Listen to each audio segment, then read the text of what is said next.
Good morning, Mr. Al-Sheik. Your Excellency. Thank you, Mr. Al-Sheik. Thank you. Yeah, what's up, Glove Talk episode? This is 33. We Yeah, got episode 33 here.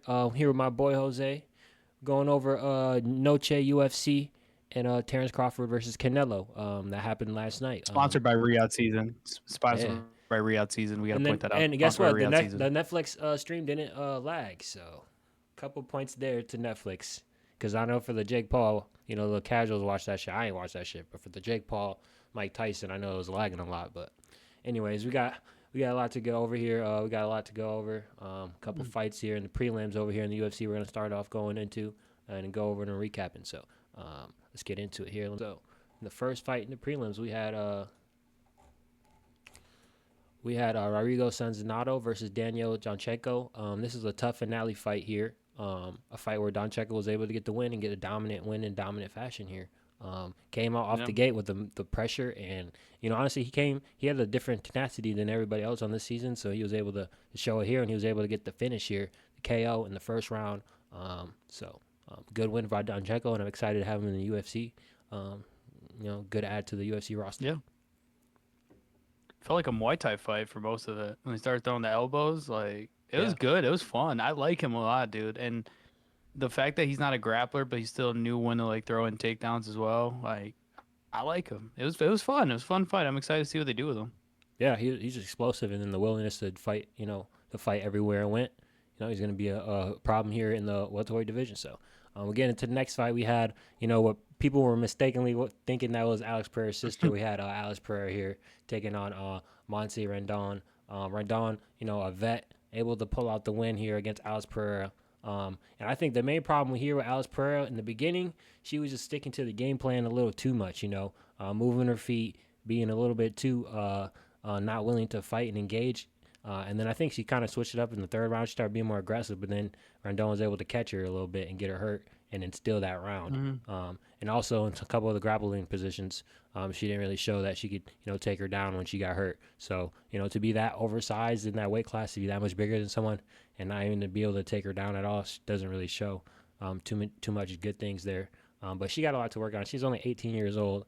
And she did show some, good striking. She was going to the body a lot, which I think, seeing somebody going to the body a lot shows their IQ and the striking, which is they're not headhunters. So that's good, I guess. But Rendon able to pull a win here, even though she looked garbage. But, hey, she was able to make it scrappy and get the win. So. Yeah, I mean, for Alicia Pereira, she's big for the weight class, and I did like some things in her striking, but her defense was so bad. Her head did not go off the center line. The guard was down. It just Monse Rendon had no business winning this fight if you look at it on paper and even parts of the fight, but it's just she was the more experienced fighter who knew how to make the most out of the situations, which I think for Alicia Pereira, she has all the potential in the world. I mean, she's only 19, dude. She has a lot to work on, but that's a good thing. I think that's the problem with bringing people into the young, the Raul Rosas Juniors and all that, where we put so much pressure on them that we don't realize, hey, they are still learning to be people, but also learning how to be a mixed martial artist, And so, but I did like some of the things I saw. I think she has a ton of potential. At that weight class, I think she could definitely be like a Jocelyn Flores type of deal where just big, good striker, right? Just kind of strong. But she kind of gave me Trey Waters vibes sometimes during the fight. I'm not gonna lie, just kind of a little too light on the feet for my own liking. Impose your size, be a weight bully, especially when you're that big. But good win for Rendon, I guess. Just kind of, being the gatekeeper in that sense. But for Alicia Pereira, it's nowhere near the end. I mean, she didn't look horrible. It wasn't the greatest fight, but I mean, you see the potential. You just got to get around the right people. And I think she'll be just fine.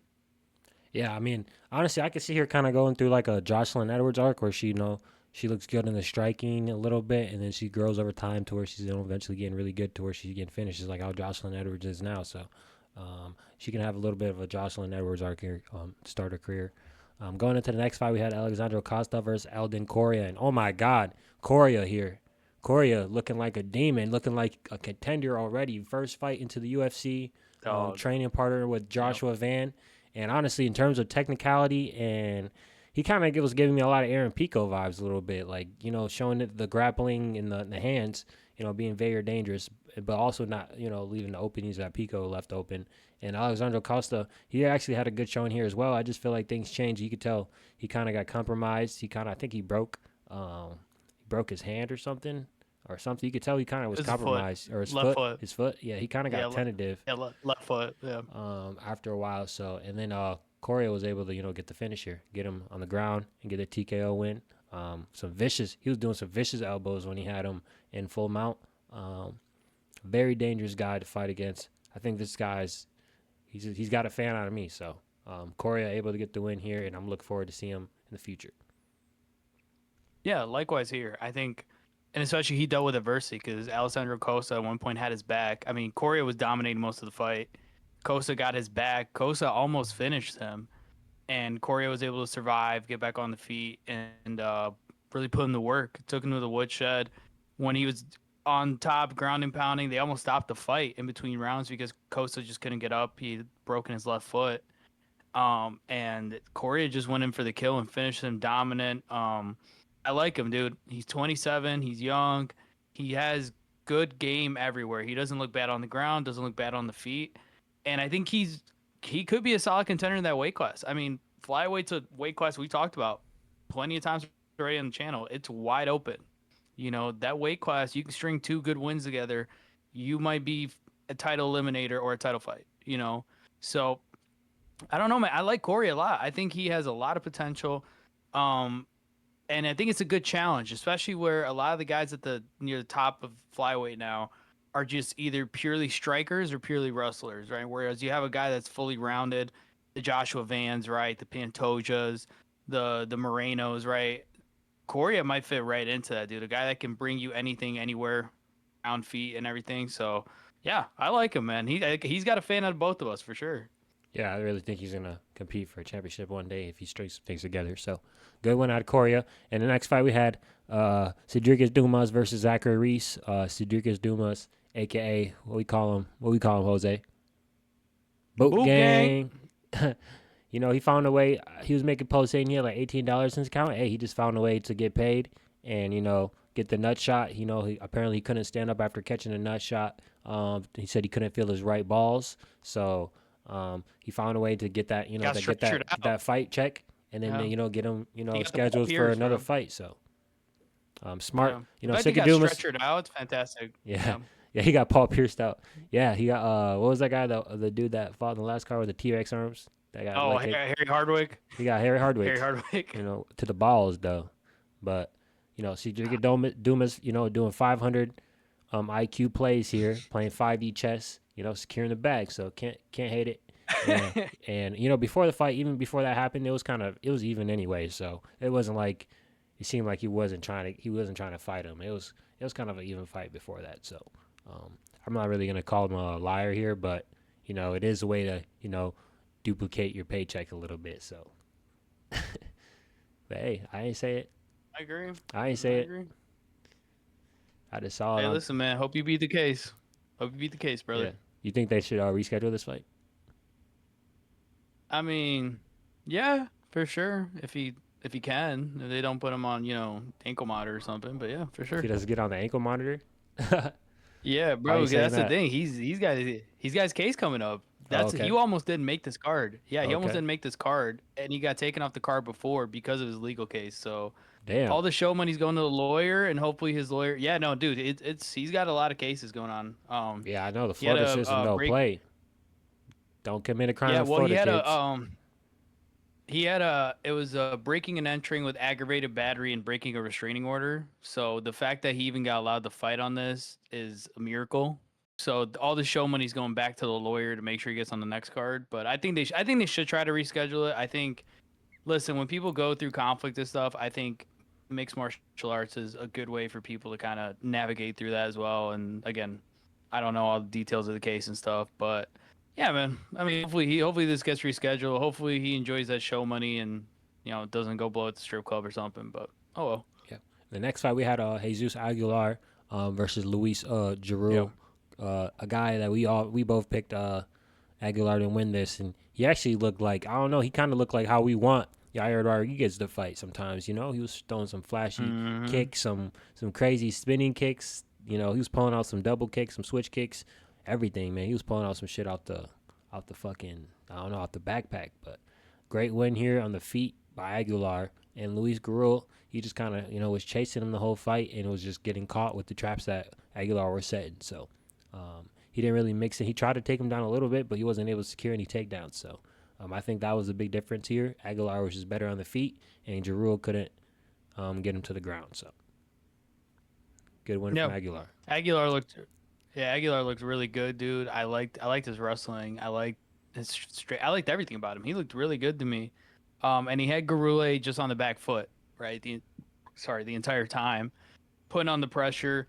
Another guy at flyweight where, I mean, who knows, dude? And he looks so well rounded. He comes out of a good camp, trains with good guys, man, and all the right things you want to see.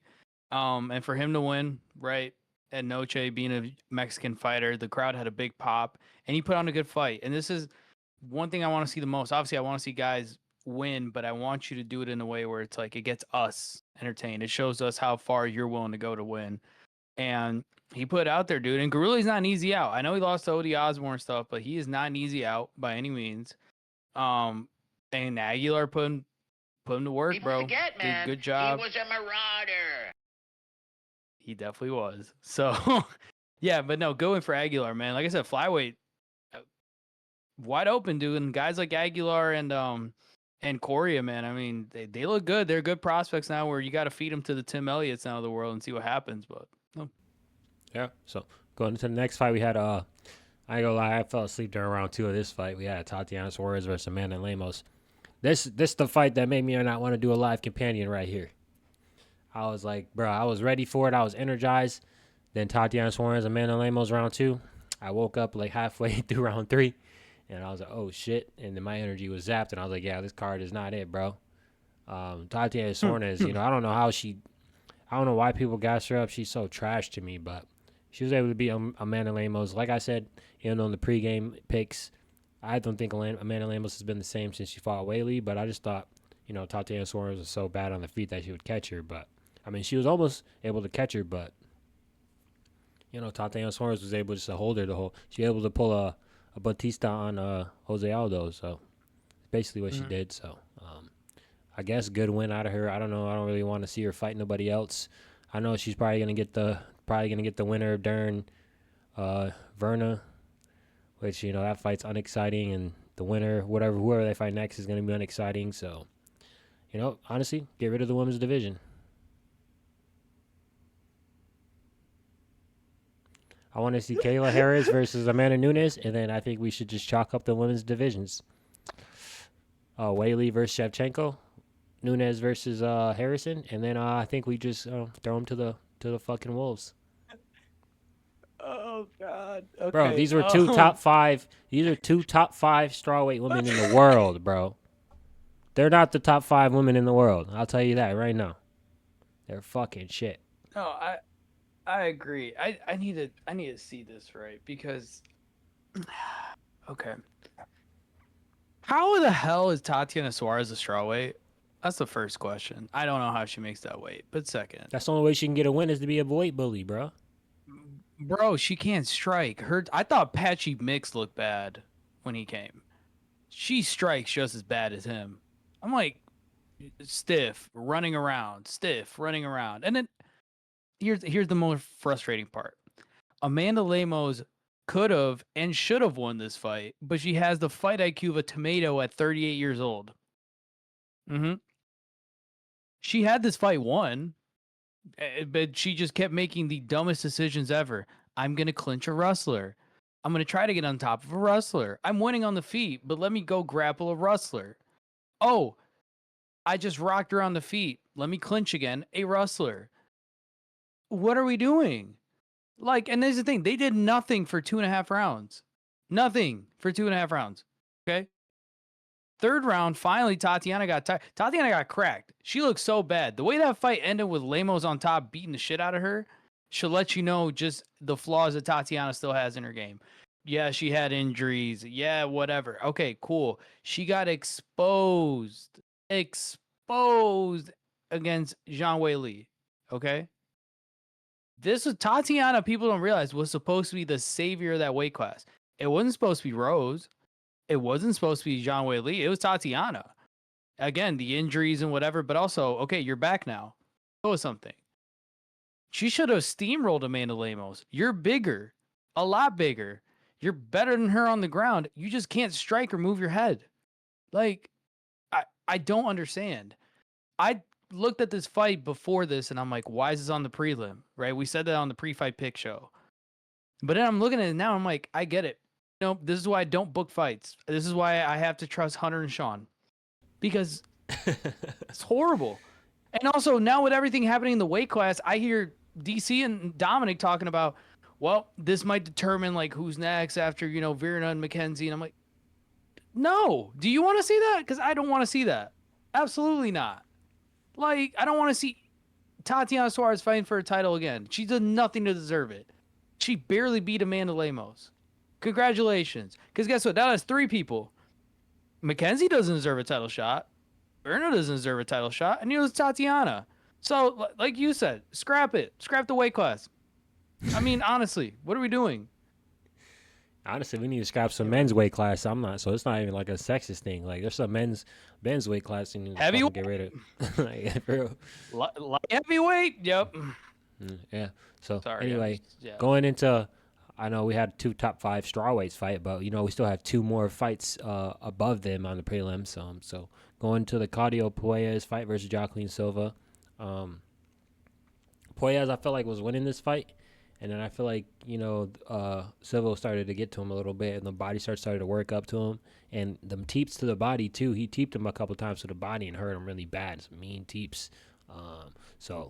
Claudio Puelles, he kind of looked big to me. He looked like he used to fight at welterweight or something. I got to check his record because he looked kind of big. He looked like he used to be a 170er because, I don't know, he just looked kind of big. But Puelles wasn't able to get the win here. Silva was able to, pull it together at the end, able to win on the feet. Despite getting taken down 4 times. So, good win out of Silva here. Puelles is not a bad fighter, just, got to go back to the drawing board and get some things together. Maybe get some more tools to be more dangerous and have more finishing potential. Because you got tools, you got, skills, but you just don't have anything that's super crazy dangerous, So, yeah. Yeah, and a guy like Joaquin Silva, you have to put him out. And I think Puelles' problem is, as talented as he is, his range, like his distance management was horrible the entire fight. He was trying to strike from way too far, posed no danger to Joaquin Silva. So his only solution, right, was to close the distance and take down, right? But you got a guy in Joaquin Silva who's a BJJ black belt, a high level one at that. American top who's team. just, American top team as well, where you got to put him out. And I think with Puelles is talented. It's just he lacks that killer instinct. He lacks the killer instinct to put out a guy. And I think that's the frustrating part with him because you see the potential, you see the mold there, you see that there's a guy there that if he flipped that switch could be a killer, right? But it's too much of wanting to get it like the takedowns and looking nice, and it's like sometimes you just got to throw caution to the wind. Sometimes you just got to be a bull. And hopefully he develops that. He's got, again, he looked big. He had moments in the fight where he looked dominant for very short periods, right? But Joaquin Silva is a guy you got to put out. You can't just hope and pray you get a decision because those guys don't stop coming at you, But like you said, he just got to go back to the drawing board. He's not a bad fighter at all. And I think the next fight is probably going to be the one where he has to win that or he's probably going to get cut, honestly. But yeah. So, getting out the lightweight division, we're going up to the middleweights here. We got Jose Medina versus Dusko Todorovic. Todorovic was able to get the what the hell? You about to throw up, bro? Bro, do you see this shit? Oh, you're talking about the fight. I ain't gonna lie. I thought you was really about to throw up. I didn't. Oh, no. You see this bullshit? Did you watch this bullshit yesterday as well? These 2 fat fucks. Yeah, no. This is probably one of the worst fights, on the card, one of the not so good ones. Even though it ended in a finish, I was kind of glad it got ended fast because I was like, oh my god, and I was like, oh, here we go. But hey, Dusko able to get the win here, so hey, shout out to him, able to get the 2 takedowns and able to get the finish on the ground submission win. So for Medina, I just don't think he's that good, So I might have to get him on the chopping block. We got He's a lot so of ass. yeah. He's so ass, bro. He's William Knight, but Bolivian. Like, just Nah, bro, you can't. stood there, looked. William Knight's bad, bro. What did he do? William Knight had 3 strikes for a whole fight, bro. This dude had 13, bro. Come on, in a 1 round. Bro, this dude has a blonde streak through his head and like looks like a guy that. Never mind. Anyway, It looks like somebody you would hang out with, bro. Stop bullshitting. You look like one of my uncles. He does look like one of my uncles. Like I no, bro. And like Todorovic just looks like that Marco Manson guy or whatever. Like just I will say bald his striking did look better. He used to have completely bad striking. He had a little bit of better striking. I will say that. He used to look crazy trash. Like at least this fight he looked a little decent. But we won't stay on that fight too long. We'll go to the bantamweights here, starting the main card. Santiago Luna versus Quang Lee. Quang Lee seemed like he was gonna get him out of there at the beginning of the fight, but Luna was able to pull it together and able to get the finish here in the home crowd. Show out for the fellow Mexicans. So good win. And like we say about the Chinese guys, how they are the Vietnamese guys and the Asian guys. No offense, how they fight like Korean zombies. You gotta get them out of there. You got them out of there. So shouts out to Luna and the good win here in the bantamweight division. A division where I feel like you get a couple wins, you can get yourself up there. Look at Marcus McGee. So. Yeah, I mean Santiago Luna, man, came with a lot of hype, withstood the test, right? Got tested really early. Quang Lee was game. We knew he was gonna be game. Kind of reminds me of like, and I'm not saying he's Ilya, but like you see these debuts or like in the first couple fights in the UFC, like guys they get a little scared, right? They get a little caught. They get a little like the lights are a little bright, but then he settled in and just got a great finish, right? Looked good.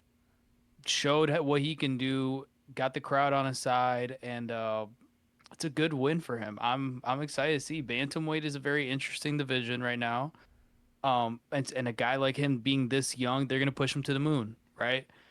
Honestly, I wouldn't mind seeing him versus Chiwiwi, like him Raul Rosas Jr. That'd be perfect. You got 2 young Mexican guys, man.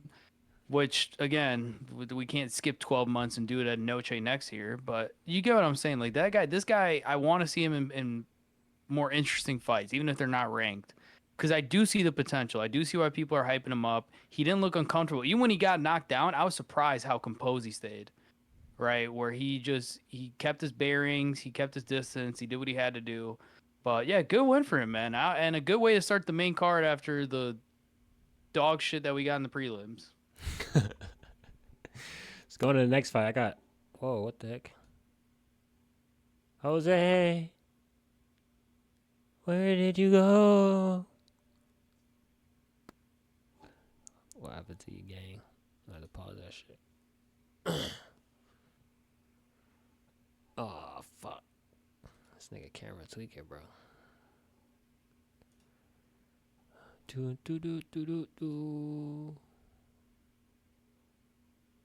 This boy computer died or some shit.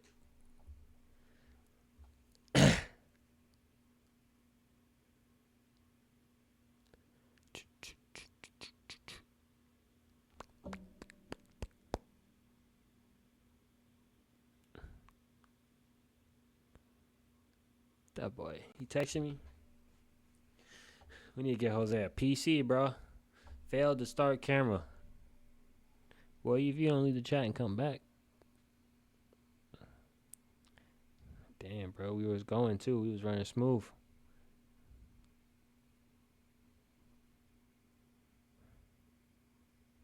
Hello. What happened, gang? What you doing, bro? You fucking up the flow. My shitternet. Your internet? My shitternet. Okay, yes. okay. So we had a little bit of problem there, Jose. Cutting out. We're gonna start here. The Alex Hernandez is for Diego Ferro. I I think we both got this pick wrong. I think we both picked Diego Ferreira to win this one. No, I picked Oh, you Alex. picked I Alex. picked I had Alex. You Diego picked Ferrer. Ferreira to get the Yeah. finish here. And honestly, I thought he was winning the fight. I thought, had to fight the bag until Alex Hernandez just caught him coming in. I think he got too eager to. I think he thought he was wearing on Alex, but I think he started getting too eager too fast. I felt like he needed to wear on him a little bit more.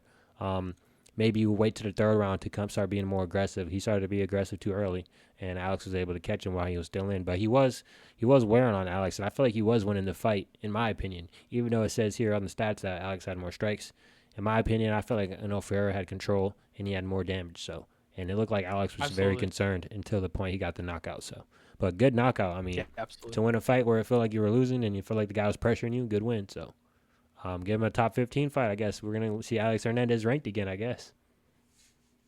Yeah, I mean, like I was saying when I picked him, I think him working with Trevor Whitman has done stuff for his hands because he had horrible hands coming into the UFC.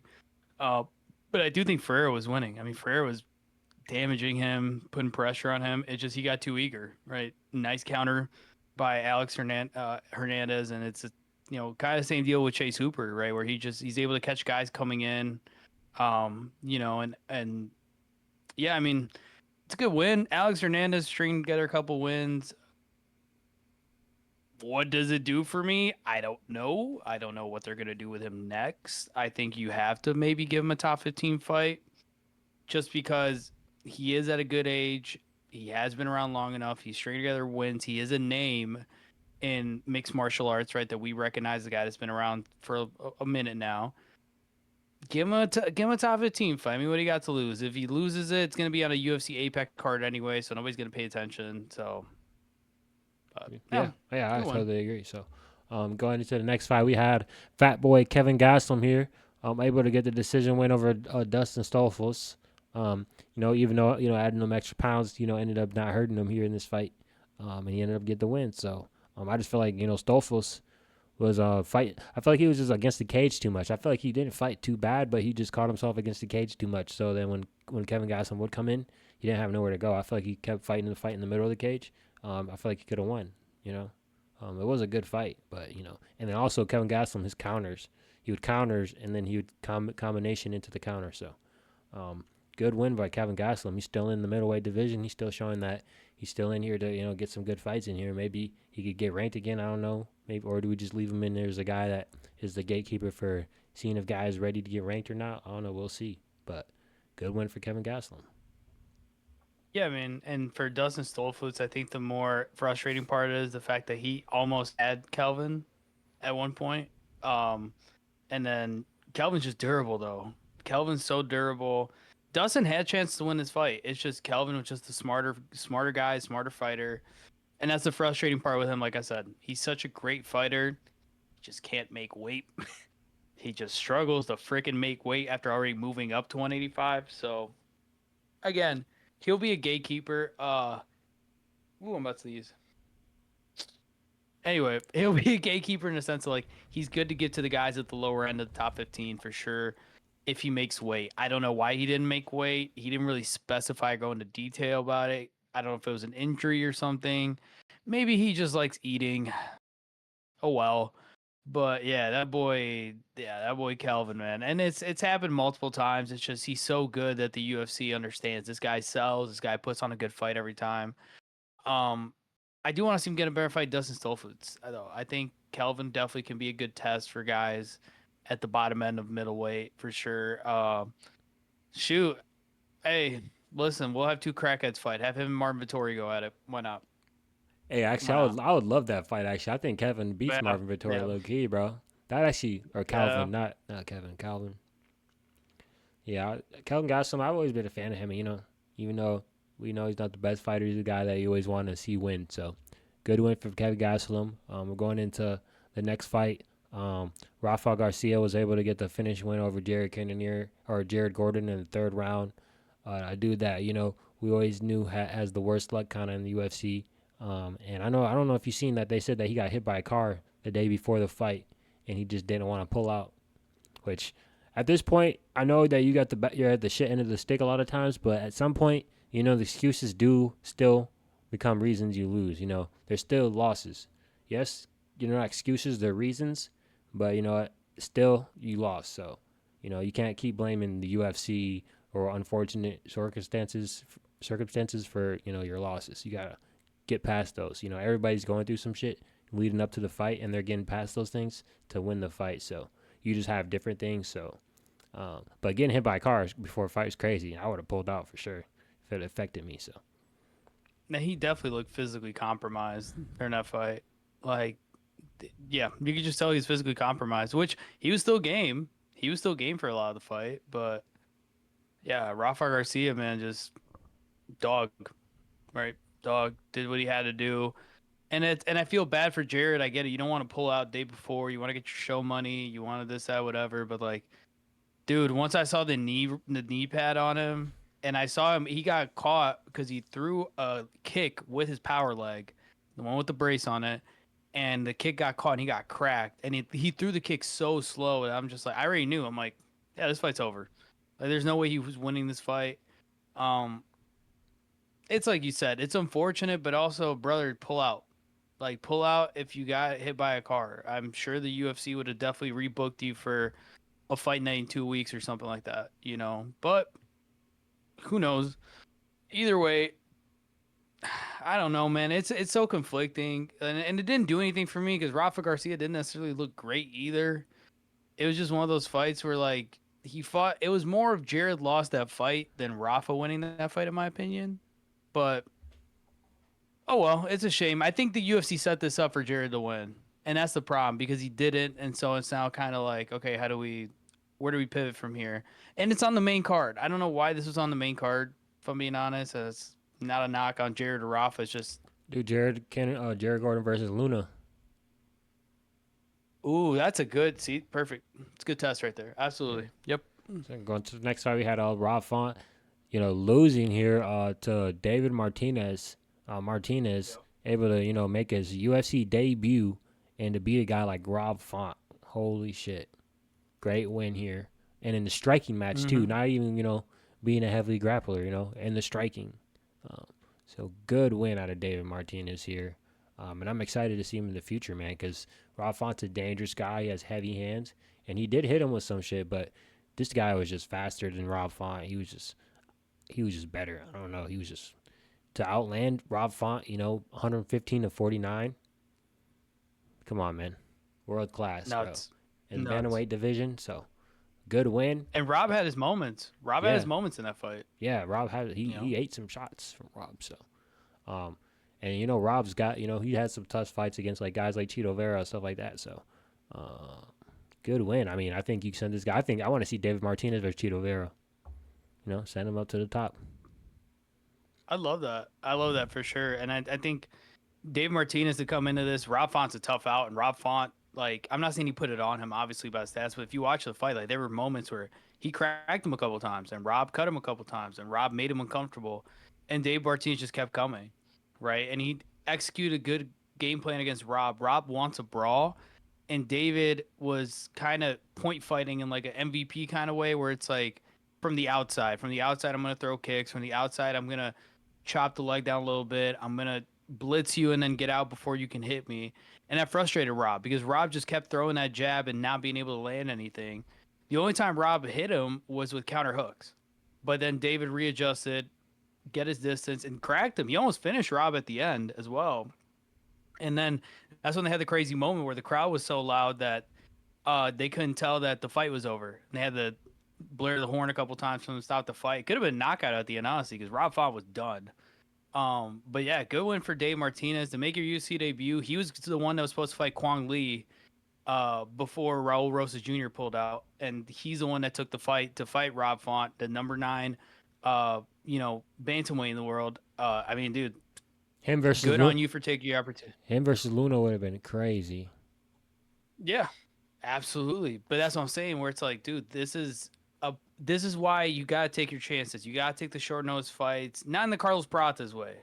I think that one's a little different. I think when you make your UFC debut, though, like the Diego Lopez right against Evloev or something like that, you have to take those short nose fights because at least you put yourself out there, right? And we're gonna get to Diego Lopez in the next fight, but that's what I'm saying. Where you put yourself out there, we see you. okay, your UFC debut, even if you lose and you put on a great fight, we're gonna say, hey, this guy showed us something. And Dave Martinez did against Rob Font. Rob Font is known for cracking people at 135. Yeah. So it's not like he fought Sometimes some though, guy, just because a guy has a ranking doesn't mean he's that actual rank. Just because a guy he says number Yeah. 9 doesn't mean he's actually the top 9 guy in the world. He just got those opportunities, and he's in that spot because he succeeded in those opportunities that he got. But that doesn't necessarily mean he's 100% the 9 best guy. So you just gotta have that mentality when you go into there. This is just another mixed martial artist. There's things that he doesn't do good, and there's things that he does do good, and I do good things better than him. So. And I think he did that in his fight. So good win by Martinez, man.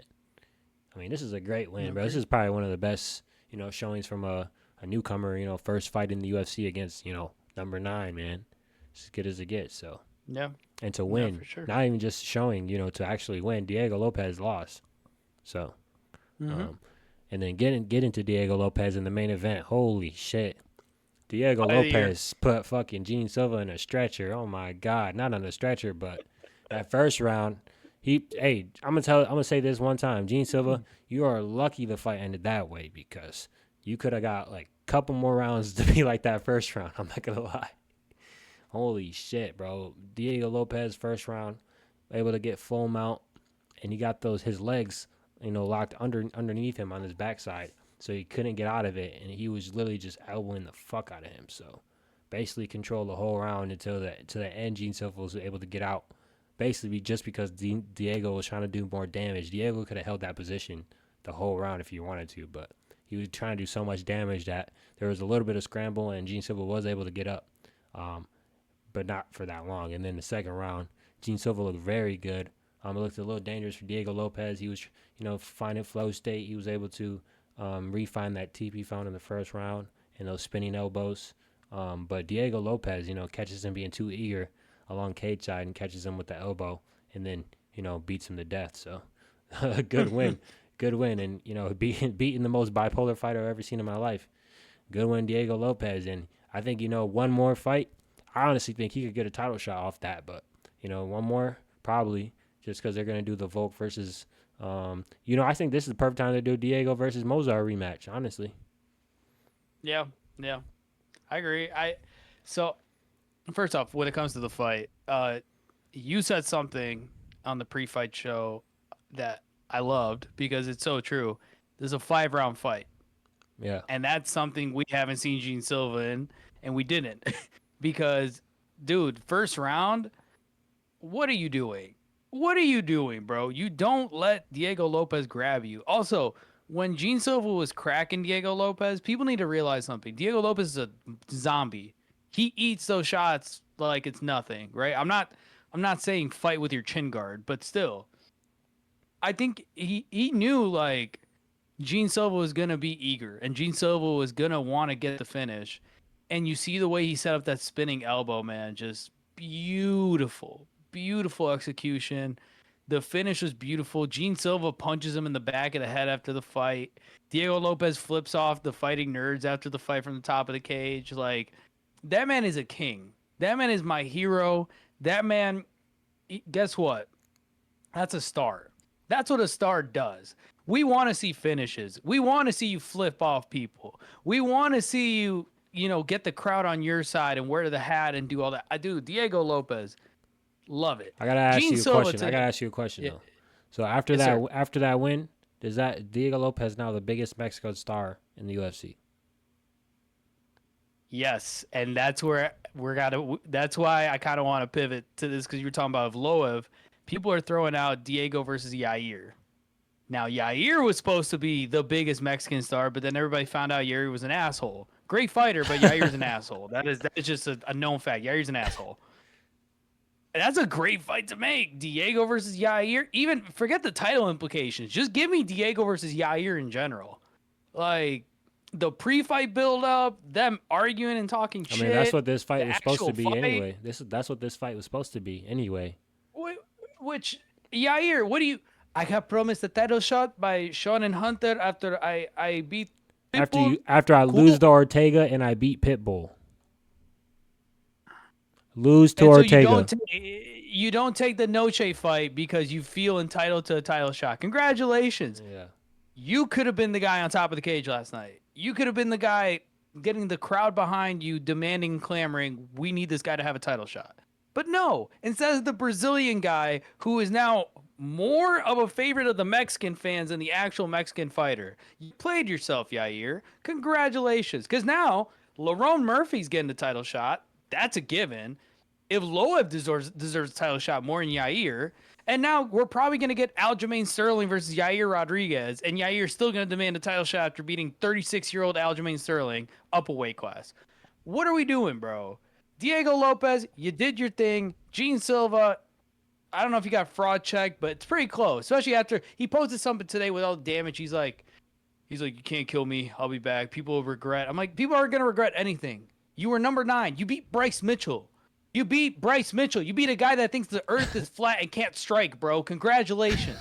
What does that do for me? You didn't deserve this fight. You were put into that fight as an opportunity, right? Because they knew it was going to sell with the pre-fight talking shit and your fighting style, and you got knocked out. If it would have gone to decision and been a war, I could at least be like, okay, cool. Gene Silva lost, but it was a 5-round war, whatever. You got knocked the fuck out the same way you were trying to knock him the fuck out. What are we doing? And now your teammates are getting knocked the fuck out too, and we're just looking at you guys like, great glasses. When are you going to put a belt on?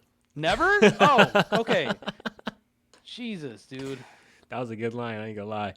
Great glasses. Saying that glasses, though, no belt, after this main event, who was the best fighting nerd? Because I thought before this I was gonna say probably Gene Silva and probably maybe. I think after Rufy losing, after Silva losing this way, I would say Prates is probably the best guy. But who do you think's the best? I mean, I would have said Kaio, but it's Prates, bro. It just has to be. I mean, Prates is going to go fight Leon, and are you expecting Leon to win? Oh, a former welterweight champion? No. That should tell you something, you know? You got guys like Rufy and Gene Silva who are fighting in the wrong weight class, and Kaio who's cutting weight twice in 3 weeks, right? For a title shot he wasn't going to get. There was no shot. No. And then I mean, it was Hamzat. There definitely was a shot. It was Hamzat, nigga. Okay, but my point. It was a high chance. Okay, cool. If Hamzat doesn't weigh in, DDP still beats him, and that's my point with Kaio. Kaio hasn't shown us anything. Let's be honest. Even Prates didn't show me anything. You beat Jeff Neal. Dude. Like, good win. Is it title contender worthy? No. None of them have won a fight that shows you these guys are worthy of fighting for a title. None of them. And when every single one of them has gotten a chance, Gene Silva gets knocked out by Diego Lopez. Benoit Saint-Denis steamrolls Mauricio Hufi in a fight that would have put Mauricio Hufi in that stratosphere of lightweight. And Caio Borralho loses to Imavov, right? So, fighting nerds, listen, I thought you guys were supposed to be the next shoot the box, but I've realized with camps and gyms and stuff, it's fads. It comes and goes. The only constants that will ever exist are the Dagestanis and American Top Team. The only 2 constants of gyms where it's like, this is such a machine that you're just going to keep churning out elite fighters, right? Other than that, it's like, this is my problem with it. Mauricio Hufi against Benoit Saint-Denis, and even yesterday, Gene Silva, right, against Lopez. You can tell that these guys only spar guys that are worse than them. They're not sparring guys better than them. They're not sparring guys bigger than them. They're not grappling guys bigger than them. When you're the biggest fish in the pond at your gym, you're going to end up getting exposed. You need to go move camps, move gyms, find sparring partners, train in a way where you're getting challenged even when you're the best in the world. John Jones was bringing in Olympic-level wrestlers from Russia, right, from Dagestan and Chechnya to wrestle with him to make him a better mixed martial artist. He was bringing in kickboxers from Thailand to make him a better kickboxer.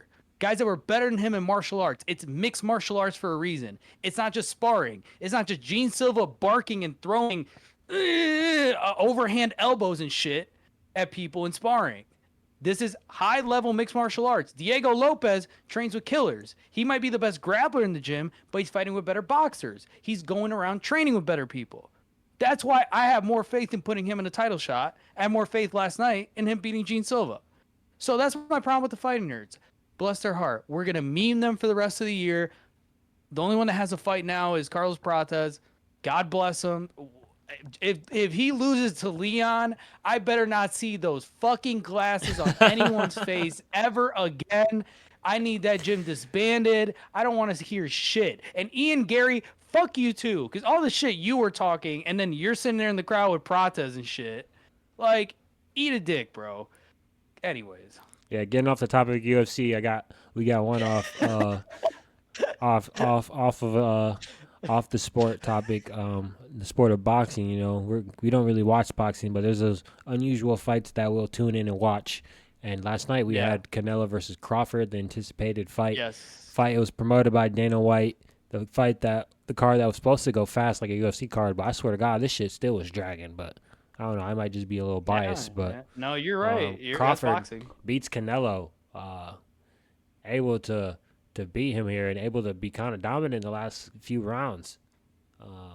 I thought in the first couple rounds Canelo looked good, but I just feel like, you know, Crawford, you know, after the first couple rounds, after he had a game plan of just, I feel like, kind of get Canelo a little desperate and tired a little bit and aggravated. Yeah. He was he was moving on the wheel a lot, and then towards the end of the fight, he was more, you know, able to stand with him, and he was blocking and then countering. So, and he wasn't shying away from Canelo's punches. He was blocking them and staying there and then countering. So, I think that was elite. And he switched the game plan a little bit midway through the fight. First, he was kind of more on the wheel, and then secondly, he started staying a little bit more pocket, and he was catching Canelo. So, great win on a Terence Crawford. This, you know, brings up the question: is he better than Floyd Mayweather all time? I don't know. It probably depends on what kind of fight style you like. If you're more of a defensive guy, or if you like offense and switch hitting, it's probably up to the person. But I think Terence Crawford, it was a good win. But I'm not gonna say this is one of the greatest wins ever, because I've seen Canelo lose. We just saw him lose, you know, to Bivol. I seen him lose to Triple G. Yeah. I've seen Canelo lose before, you know. So I didn't think of Canelo as this big unbeatable person, you know. But it is a great win to be moving up in weight. But let's not forget how many weights Pacquiao moved to. So let's not forget about Pacquiao. No, absolutely. And that's why, here's what I'll say. Yesterday, we got to see one of, if not the greatest American fighter of this century in Terence Bud Crawford. The only man in the 4-belt era to win undisputed in 3 separate weight classes, right? And this is why we could play the comparison game of Floyd, right?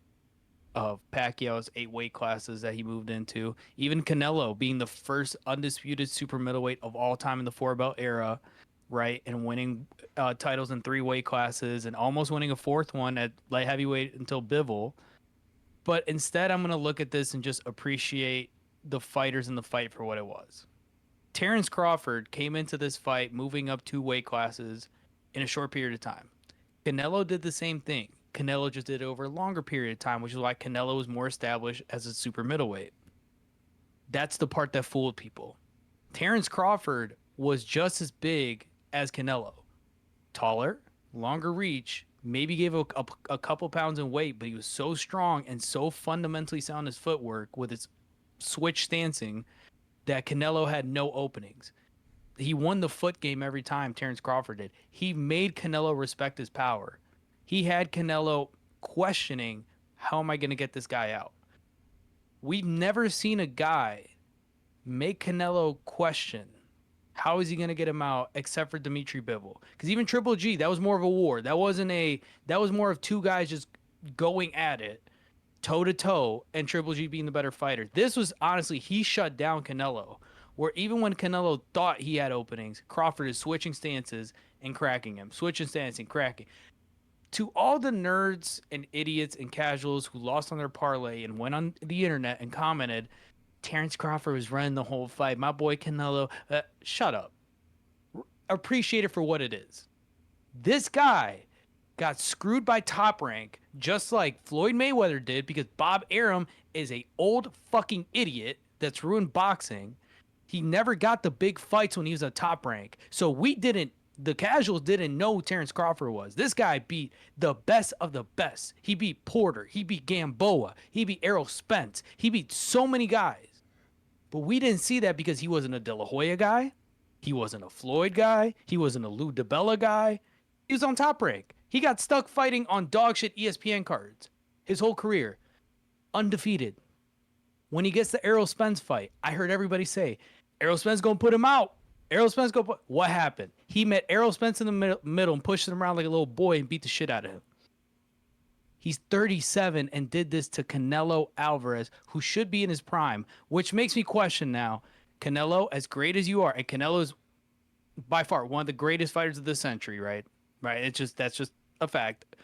Whatever the rankings or whatever, that's people's opinion, but he just is. His accomplishments are long. He's just the greatest marketed fighter ever, you know? What? But his resume, dude. I mean, Kovalev. I mean, he's got a good resume too, but he's not the best fighter ever. People try to act like he's like the best ever. No, absolutely, and that's right there. Appreciate these fighters for what they are, people, because people just too much want to romanticize a fighter. Like Canelo was the best Mexican fighter ever. I'm sorry, did Julio Cesar Chavez not exist? Did Oscar De La Hoya not exist? Like, can we just? And that's why when I say Terence Crawford is one of the greatest American fighters of all time, 3 weight classes, 12 belts, undisputed, undefeated. You can't argue with that, right? But I'm not going to go out there and say he's better than Ali. He's better than... No. Appreciate it for what it is. It was a good fight. As a boxing purist, I loved the fight last night. It was a great fight from Crawford. I didn't appreciate the amount of ads that Netflix was putting everywhere and DoorDash everywhere and just seeing Jason Statham next to His Excellency Turki Al-Sheikh. Thank you for the fight. But anyway, my point is also them walking out at 12:30 at night. What the fuck are we doing, dude? And that's why I hate boxing sometimes. I'm like, I can't stay up that late. I can't do it. Especially for boring action, you know? Yeah, and shout out Baby Shark's boyfriend. He won as well. He beat Fernando Vargas Jr., which that boy had some she was screaming. Callum Walsh has some nasty body work. I will say that, bro. Yeah. He's good, bro. He's good. Also, Dana putting the belt on Terence, one of the belts on Terence, had me crying because I think he wanted to be seen, but then there's like the whole sea of Crawford's people were there where it's like, yeah, Dana, welcome to promoting boxing. I know that's why Dana moved to Vegas in the first place. It wasn't to make UFC. It's because he wanted to be a boxing promoter. Well, guess what, Dana? It was Turkey's show. It wasn't yours. I don't know why Dana was there. I think he doesn't want to so much be in the boxing as much as he thought. I think he just wants to be he wants to be the person that gets the people started up, you know, and make it, you know, he wants to start like a Dana White Contender Series for boxing, basically. But I don't think he wants to be too heavy in the boxing because you got to pay them motherfuckers way too much, man. And that's why, and this is what TKO is trying to make Dana realize. You're the guy we're going to put like the face, but it's Turkey show. It's Turki Al-Sheikh show. It's Riyadh season. Oh, and guess what? You're here, but we're still going to show Turkey. So either way, great for Terence Crawford. If he retires today, bless his heart. He's deserved it. Same with Canelo. Oh, one thing though, Canelo, you still duck David Benavidez for the last 4 or 5 years now. So go take that fight now. I think with no belts. I think he's gonna go take that fight now to try to make up for the loss. He can't because Benavidez is the mandatory now for Terence Crawford. So congratulations, Canelo. You got your money. You can retire now. But we're all gonna look at your legacy and say you ducked Erislandy Lara when he wanted his rematch that he deserved because he beat you the first fight. You cheated Triple G in the fight y'all had. You lost to Bivol convincingly, so okay, no more moving up. Great. You dug Benavidez, who's your mandatory at super middleweight, and fought Jaime Munguia of all people. So that's why Canelo is great. He is one of the greatest of this era. There's still a lot of flaws on his resume where I'm going to look at Canelo Alvarez and say, as great as he was, I'm very disappointed still because there was so much more he could have done. They protected his legacy. They protected him and built his legacy after the Floyd loss. It's just you're saying the biggest fight right now is Crawford Benavidez? I think Crawford Benavidez is by far the biggest fight you could probably do right now. Right? People will say Tank Shakur, but I think it's Crawford Benavidez. It has to be. Okay. What about Shakir Teofimo? I would love that fight. I would love that fight. I think it'd be big. I don't think it'd be as big just because Teofimo's still kind of rebuilding his Yeah. legacy still after the Lomachenko loss, but Oh, no, he beat I like it. Lomachenko. He lost. No, not the Lomachenko loss. Sorry, the Cambosos. The Cambosos loss. Yeah, how do you lose? Yeah. I mean, how the fuck did he lose to Camposos, bro? He had the torn esophagus. Yeah, but I mean, but if you look at how Devin Haney did Camposos, it's like, bro, whatever. But that's the same with Devin Haney. Devin Haney's one of the best defensive boxers right now. Absolutely. He just can't throw for shit. That's the problem with Devin Haney. Yeah. And his dad's a fucking idiot. But anyway, sorry, Bill. Bill, don't come after me. Don't fight me in the street, Bill, please. I think the next fight we got Olberg versus Reyes coming up next. That's the next UFC fight night. The only male fighter I will say deserves to have an OnlyFans. Oh, this is not even next week, so we're not going to cover this right now. This is not even next week. We don't even got to cover this right now. We'll cover this. Yeah. Cover this next week then. So that's gonna do it for the podcast for episode 33 of Glove Talk. We went over UFC Noche. We went over Crawford, Canelo. There's not that much big news in the MMA space right now. MMA is kind of, I don't know, it's kind of in a weird lull. I feel like we're gonna be in a lull until like the coming up to the White House card. I feel like, I don't know. I feel like they're just trying to save MSG. or for MSG. That's Yeah, usually MSG, it picks up. yeah. November MSG. yeah, MSG Yeah. and the new Paramount deal as well. So